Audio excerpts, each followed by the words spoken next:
This hour, we are on the air, ABC News live coverage. Former President Donald Trump has been informed. He and his attorneys have been informed that the special counsel will hand down an indictment in this case after a months-long investigation lasting actually more than a year here into the handling of classified documents discovered at Mar-a-Lago.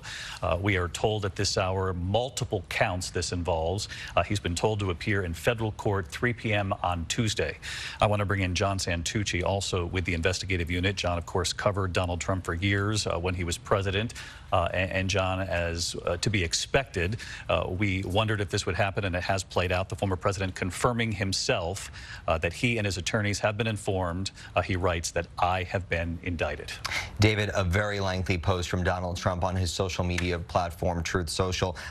It's extremely long. He goes on to say he never thought this was possible, calls it a dark day. But David, I can tell you from my sources that have been around the former president for much of the last week, they very much thought this was possible. They have been huddled in Bedminster, New Jersey, where the former president spends his summers, waiting for this today. They have been anxious. They were watching news coverage yesterday of Trump's former spokesperson, Taylor Buttigieg, going before that grand jury down in southern Florida. And David, that's a bit of a mystery to the Trump team. You know, they've been watching friends, allies, and now enemies of the former president go before a grand jury in Washington, D.C. that's been hearing the presentations by special counsel Jack Smith for the better part of a year. But only up until the last couple of days, few weeks even, did Team Trump learn about this other grand jury. And we believe, David, as we reported here on your show last night, it was when Team Trump received that target letter in just the last couple of weeks that they were told by special counsel Jack Smith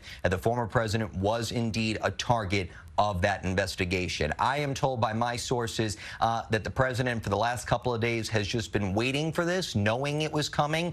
He joked to one aide, another one, of course referring to his first indictment in Manhattan earlier this year. And we know that they are already planning a trip down to Miami, David.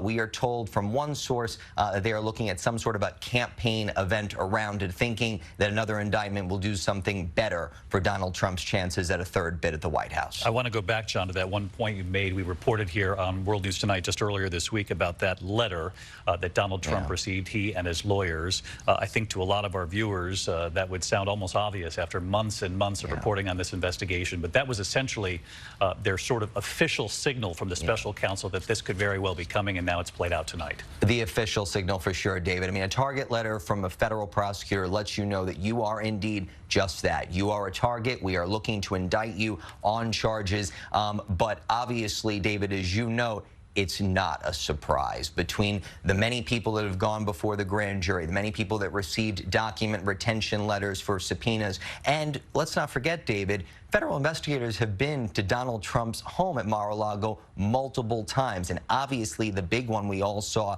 nearly a year ago, last August, where federal agents raided Mar-a-Lago looking for documents, looking for records, and as our team has reported, they found hundreds, David.